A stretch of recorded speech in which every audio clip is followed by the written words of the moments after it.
Awesome. Thank you, Chelsea. Just to check real quick with you too, you can see that okay?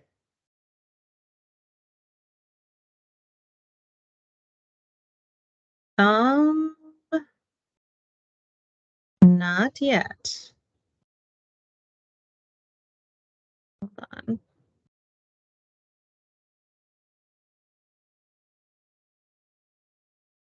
I'm not seeing anything. I'm gonna look in the chat Israel says he can. and see if someone else. This is very strange. Yeah, like it looks like there should be. Okay, so Israel Okay. can see something. So Yeah, I've we'll got a few just folks saying they ignore can. me. It's showing. Great. I'll get started. Go ahead and go. All right. Good evening, everyone. Thank you so much for taking the time to be here tonight to dive into the fun world of financial aid. It is a big, Thank you. broad topic, so I don't expect you to walk away from here knowing everything there is to know about financial aid. But rather, I hope you walk away from here knowing that there is a ton of support out there for you as parents and all of the students in the room who are looking at, receiving financial support in your pursuit of whatever career or college pathway you have in mind. As Chelsea mentioned, my name is Sam Washington, pretty easy to remember, right here in the state of Washington, and I am with the Washington Student Achievement Council. I'm here as part of the 12th year campaign, and what we do is we support schools and school districts around the state at events just like this to help you get through the financial aid application process as well as the college admissions application process. So if you have any questions about any of those things, please feel free to put them in the chat. As Chelsea mentioned, I usually cover a lot of ground in this presentation, so I may cover your question throughout, but if I don't, I'll be sure to circle back around once we get done and follow up with your questions then. So for tonight, what we'll be talking about is financial aid as a whole. I want to cover what financial aid is, the different types of financial aid that are available, how you start the application process and what that looks like, the timeline from the student's perspective, because there are a few different steps students will need to take, some additional resources and help in getting through this process beyond tonight, and then next steps after you've completed your financial aid process. What are some things that you can be doing to make this transition as smooth as it can possibly be?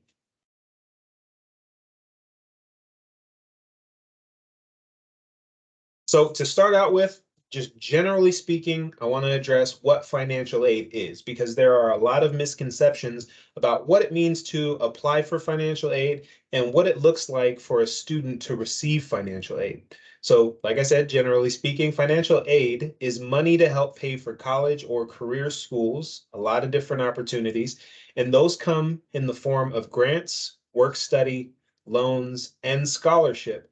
And those all combine to help make the cost of college more affordable. That way, you're not having to pay for the price of going to school completely out of pocket. And oftentimes, a lot of that cost of attendance can get covered depending on the different combinations of financial aid that you're able to gather before you start school in the fall.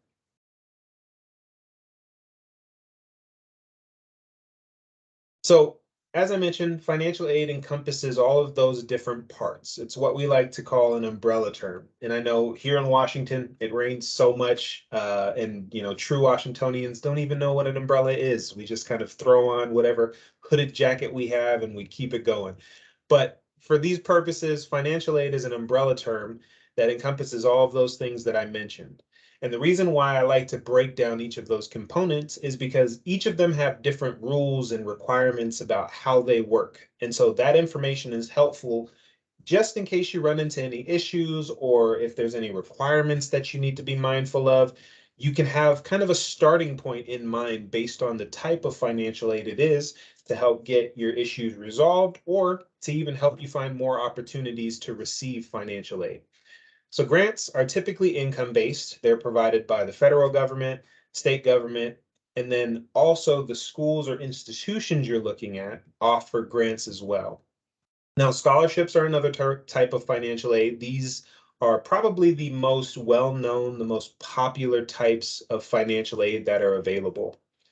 These can be awarded due to merit, some skill, ability, talent, or goal that a student might have. And some of them are also income-based. So they take a look at your financial circumstances, typically by looking at your financial aid application, and then assessing whether or not you're eligible for the award that they have to offer.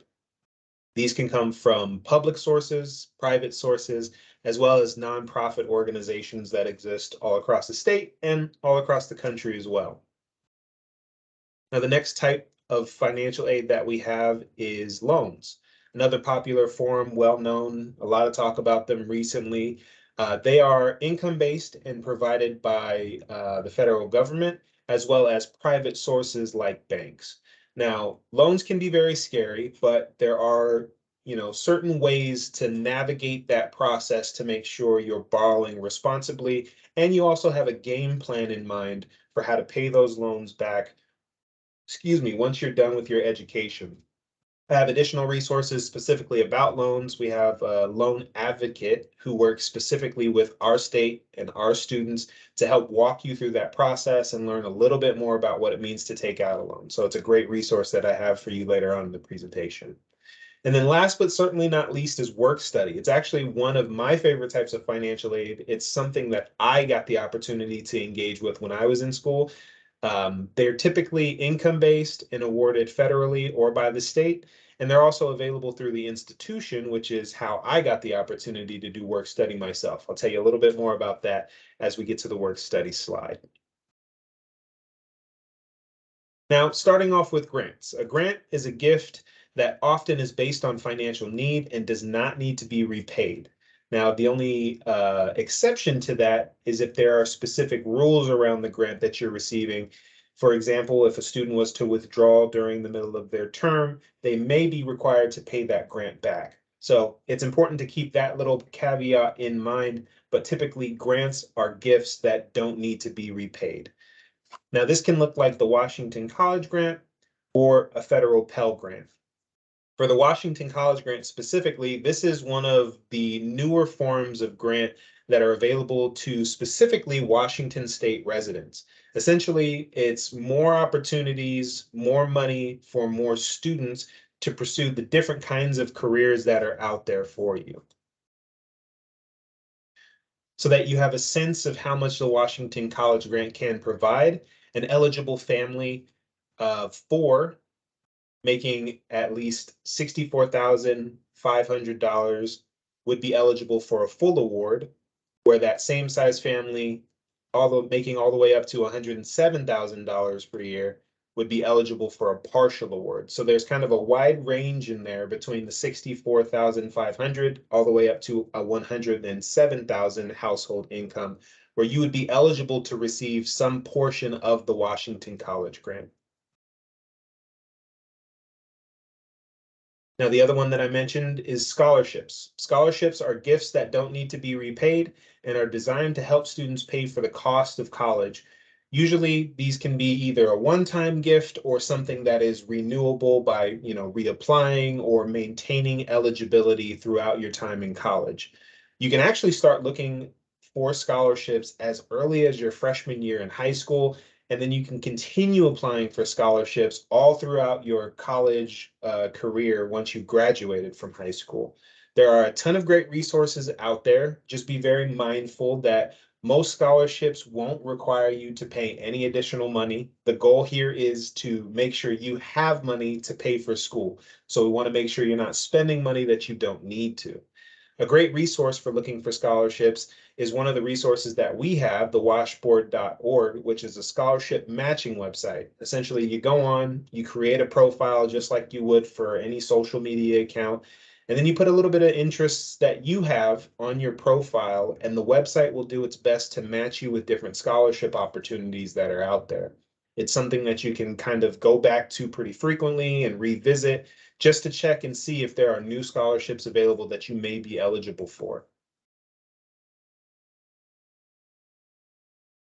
Now, another scholarship that you may be familiar with is the College Bound Scholarship Program. You may have heard about this as a student or a parent when you were in middle school. This program it enrolls students in the seventh or eighth grade, and it's based off the free and reduced price lunch program. So is a chance that you as a student may have been enrolled if you were a part of the free and reduced price lunch program and you don't even know it. If you do have any questions on whether or not you are a college bound scholarship student, you can check with your counselor at your high school. There's also the contact information that I have there on the slide. You can call us, send us an email, and we're happy to check on that for you as well. Now, what the College Bound Scholarship is a combination of state funding that covers the average cost of tuition at public rates. So essentially what that means is the state of Washington, with the different types of financial aid it provides, agrees to support you as the student by covering the cost of tuition at public schools. This includes also some fees and a small book allowance. Now, the College Bound Scholarship is a great opportunity that can be used all across the state of Washington, but I want to make sure you keep in mind it is specific to Washington state. So if you're interested in going out of state, unfortunately, this is something that you can't carry over with you, but the College Bound Scholarship is accepted at over 65 2 and 4-year public and private universities here in Washington. So a lot of great options for here in Washington state for you to use that scholarship at. Now, when it comes to work study, as I mentioned, it's one of my favorite types of financial aid that is available because it gives you, practical work experience to put on a resume. You can kind of test the water. Maybe there's a job that you're interested in, but you're not sure if you want to fully commit to following that path. If it's something that's available as part of work study, you can kind of give it a trial period. And through that trial period, you're also helping support yourself in paying for school. For me, I was a student athlete on campus, and through that, I got to work in our recreation center as well as for our athletics department, taking tickets and supporting the different sports teams that we had on campus. It was a great way to, get to know people, meet, student athletes from different sports, made a ton of great friends across all of the athletics across my campus. So it's a really great opportunity to build community on your school campus as well. And last but certainly not least are loans. As I mentioned, it's something that's kind of been talked about more frequently lately. But some important things to note if loans are something that you're going to be looking for in supporting yourself. There are two different types that you will run into. The first being an unsubsidized student loan, which means that the interest that you're accruing as you're in school is going to build up while you're taking classes. So essentially, for sample sake, if you're borrowing $100, by the time you graduate, you might graduate with $150 in student loans because that interest is constantly building up as you're in school. Now, there are also subsidized loans, which basically means that that interest is being paid off while you're in school. So that same $100 example, once you graduate, is still going to be $100. Now, as I mentioned, there are a ton of different rules and requirements when it comes to loans. So it's important to keep in mind there are different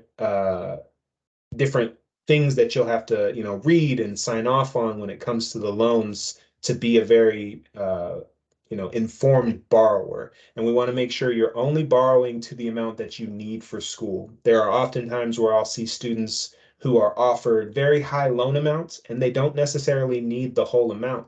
So it's important to take a look at, all of those other options that I mentioned, and then have loans as kind of your last resort if it's something that you need.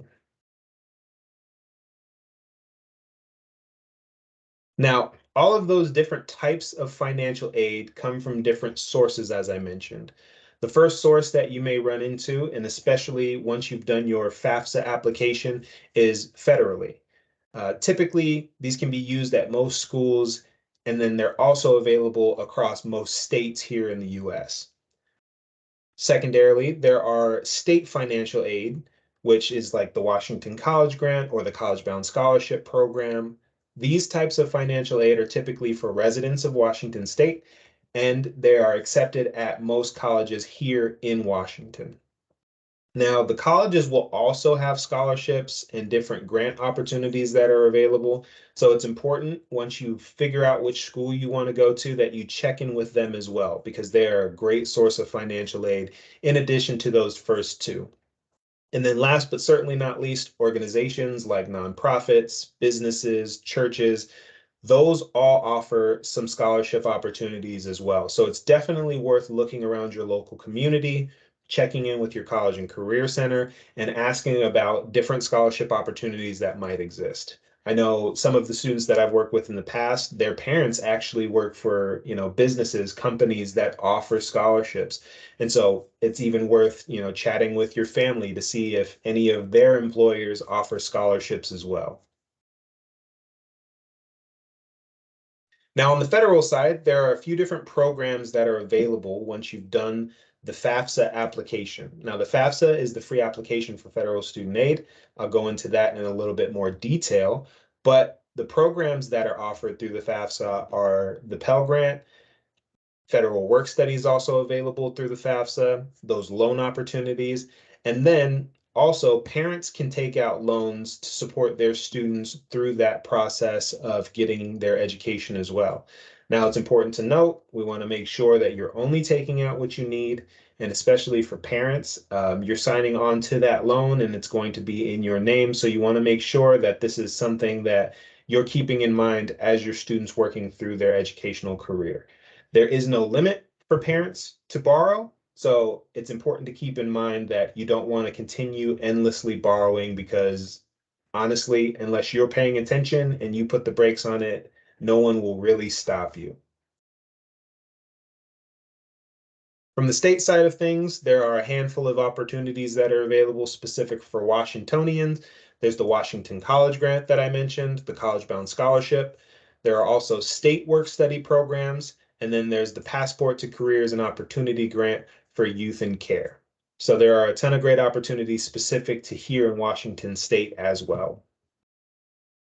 Now, as you're thinking through all of this and trying to figure out what it really means for you, it can be helpful to put numbers to all of these different programs and different names that I'm throwing out there. So one really cool resource that we have from WASAC is our financial aid calculator.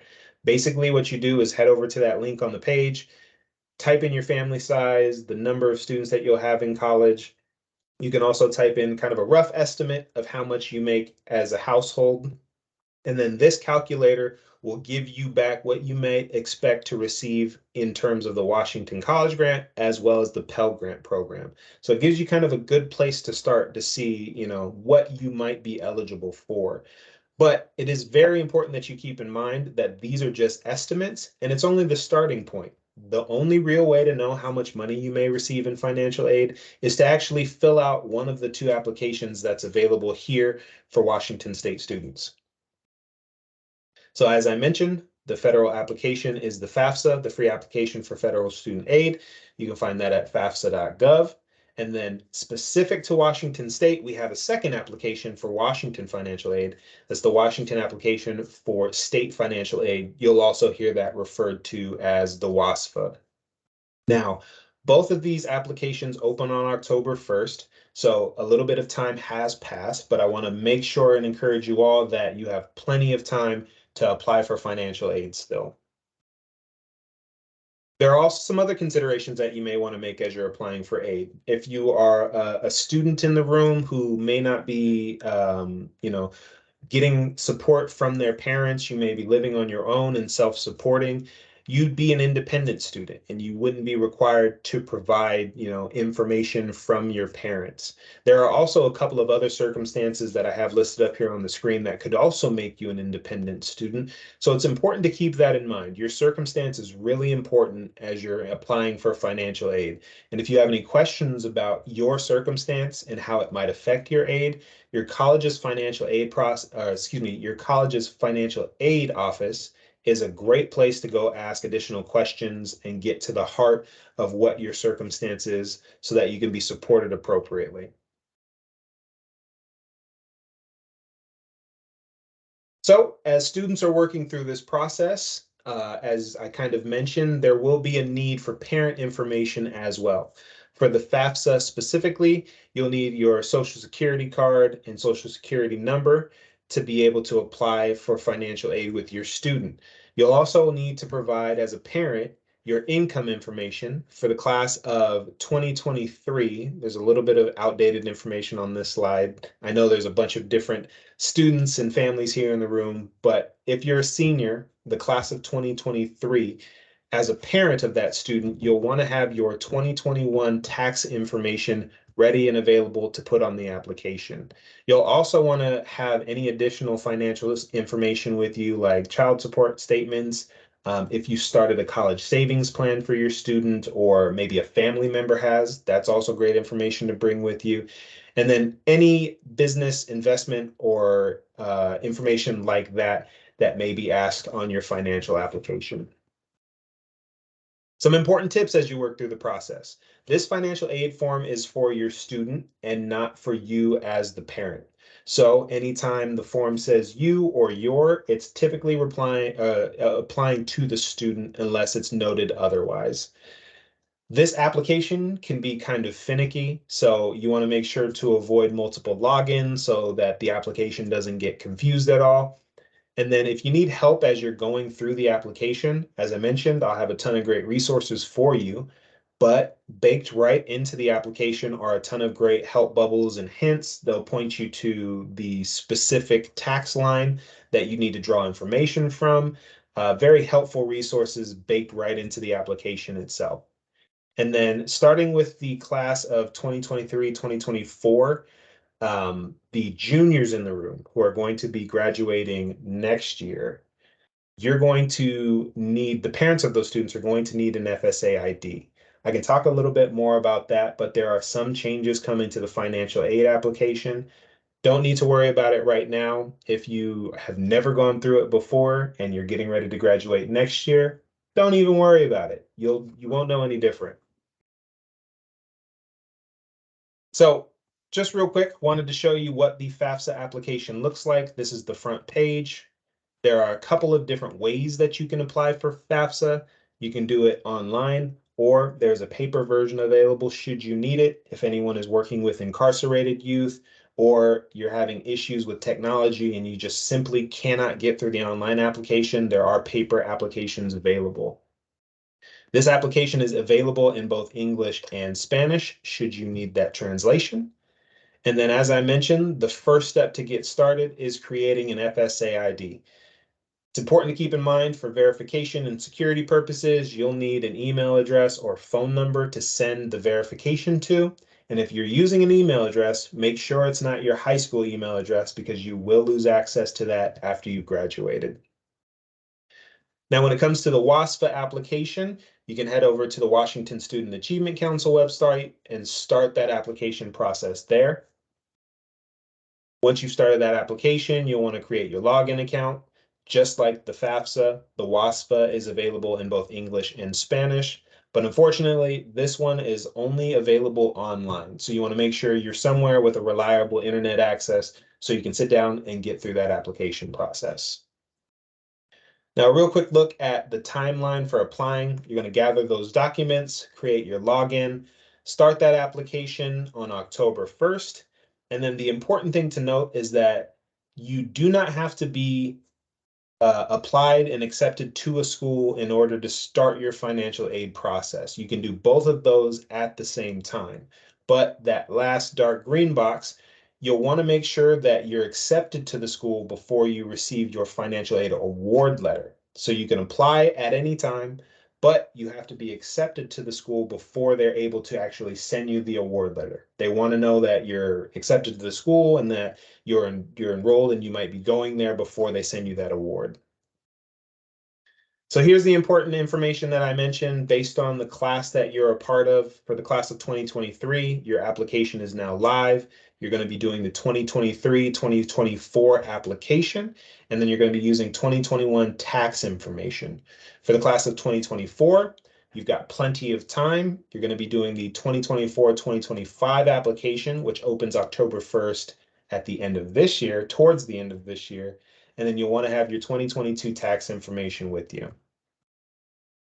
Now I'm going to breeze through next steps so I can leave a little bit more space for some questions. Next steps, make sure you're on track for graduation, check in with your counselor. You'll want to visit the WASFA application, and it gives you a quick survey if you're not sure which application to start with. That's a good way to point yourself in the right direction. And then you'll make your login to complete that application as soon as possible. For the class of 24, great time to be planning on, your next steps after graduation. Look at schools, take tours, get in contact with the admissions office, learn as much as you can about where you want to go, and then look into how financial aid can support that pathway. And then for parents, you want to make sure to gather up all that financial information, the tax information, so that way when it comes time to sit down and do the application with your student, you've got everything ready to go. And then again, you'll want to make sure that you check with the eligibility website to see which application is right for you. Here in Washington, we do have 2 applications, but you're either going to do one or the other, but you're never going to do both. And then, as I mentioned, here are some resources for you to tap into. This is our financial aid Padlet. If you scan that QR code or visit that URL, there's a ton of great resources scrolled across that scrolled across that Padlet, and then we constantly keep that updated as new information and things change with financial aid. And with that, I will end the presentation and answer any questions that may have come up. Hi, Sam. I have 2 questions I can give you.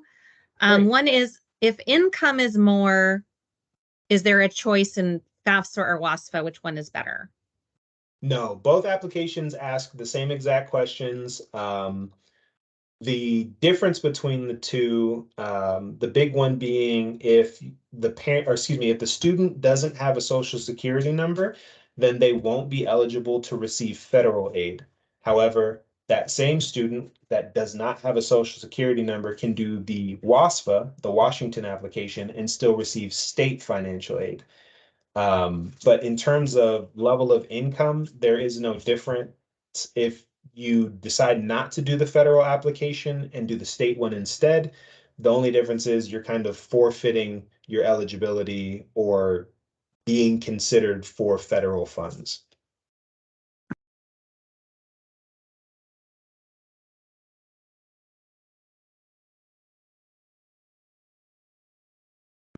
Sorry. Next question would be, are all subsidized loans need-based in all amounts?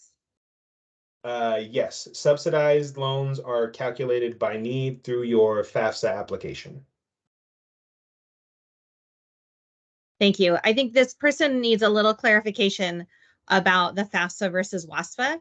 I think it doesn't matter about your income at all. You only apply to one of them, the FAFSA or the WASFA, right? The determination is just depending on if the family is documented status.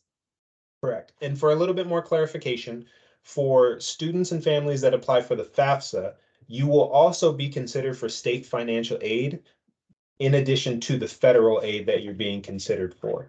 Whereas if you do just the WASFA, or if you decide to do the WASFA, you will only be considered for state aid. So FAFSA puts you into consideration for both federal and state. WASFA is just for state. Right. So you don't have to do the WASFA to be considered for state aid. Correct. You won't be eligible for the WASFA if you are of the documentation status that makes you eligible for the FAFSA. Is that correct? Can you repeat that one more time? Yeah, sorry. If you are eligible for the FAFSA, you would not be eligible for the WASFA. If you're eligible for the FAFSA, you can decide to do the WASFA if you want. If you have, so a lot of recent activities in our country have made people a little bit nervous from mixed status families about applying for federal aid. Documentation status and sensitivities around that. So some students in the past have decided to, protect their families and on their personal decisions to only do state financial aid instead. They have a social security number, they're eligible for the FAFSA, but their choice was to just do state financial aid. And that is definitely up to them and their circumstance and what they're comfortable with. So they could if your student has a social security number, if for your family you decide to do the WASFA, that is totally okay. Just know that you won't be considered for federal funds. Super helpful. And the end note I want to point out is that you cannot apply for both the FAFSA and the WASFA. You have to pick one, or you have to do one according to documentation status. Yep. And if you go Okay. to the WASFA eligibility website that I shared, there's a quick 4-question quiz that can help you determine your eligibility if that is what you're wondering. Perfect. Thank you so much. Last question is, in case of a divorced family, and there will, sorry, I'm trying to read this.